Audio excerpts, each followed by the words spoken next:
എല്ലാവർക്കും നവരാത്രിയുടെ 3-ാം ദിവസത്തിലേക്ക് സ്വാഗതം. ഇന്ന് ആരാധിക്കുന്നത് ചന്ദ്രഘണ്ഠാദേവിയെ ആണ്. 3-ാം ദിവസത്തിന്റെ പ്രത്യേക നിറം റോയൽ ബ്ലൂ, അതായത് നീലയാണ്. ഈ നിറം ധൈര്യവും ആത്മവിശ്വാസവും സമാധാനവും പ്രതീകീകരിക്കുന്നു. ദേവിയുടെ രൂപം ഇങ്ങനെയാണ്. ചന്ദ്രഘണ്ഠാദേവിയുടെ നെറ്റിയിൽ ഒരു അർദ്ധചന്ദ്രൻ ഘണ്ഠയുടെ, അതായത് മണിയുടെ ആകൃതിയിൽ അലങ്കരിച്ചിരിക്കുന്നു. അവളുടെ രൂപം അതീവ ദിവ്യവും ഉജ്ജ്വലവുമാണ്.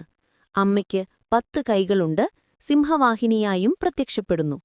ഒരു കൈയിൽ ത്രിശൂലം, മറ്റൊന്നിൽ ഗദ, വില്ല്, അമ്പ്, കമണ്ഡലം, കമലം, ജപമാല എന്നിവയും മറ്റൊന്ന് അഭയഹസ്തമായി അനുഗ്രഹം നൽകുന്നതുമാണ്. ദേവിയുടെ കഥ ഇപ്രകാരമാണ്.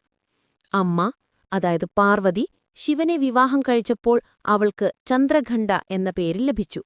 വിവാഹശേഷം അസുരന്മാരുടെ അധിനിവേശം തടയാനായി അമ്മ യുദ്ധത്തിനിറങ്ങി. അമ്മയുടെ ഘണ്ഠയുടെ ശബ്ദം കേട്ടപ്പോൾ അസുരന്മാർ വിറച്ചു പിന്മാറി. ദേവി ഭയാനകയായും കരുണാമയിയായും ഒരുപോലെ പ്രത്യക്ഷപ്പെട്ട ദിവ്യസ്വരൂപം. ചന്ദ്രഘണ്ഠാദേവിയുടെ അനുഗ്രഹം ലഭിക്കുന്നവർക്ക് ധൈര്യം, മാനസികശാന്തി, സമ്പത്ത് എന്നിവ ലഭിക്കും. ആരാധന ചെയ്താൽ ഭയം, വിഷാദം, പ്രതികൂല ശക്തികൾ എന്നിവയെല്ലാം മാറിപ്പോകും. ഇന്ന് റോയൽ ബ്ലൂ, അതായത് നീലനിറത്തിലുള്ള വസ്ത്രം ധരിക്കുക. ചന്ദനവും കുങ്കുമവും സുഗന്ധപ്പൂക്കളും അമ്മയ്ക്ക് സമർപ്പിക്കുക.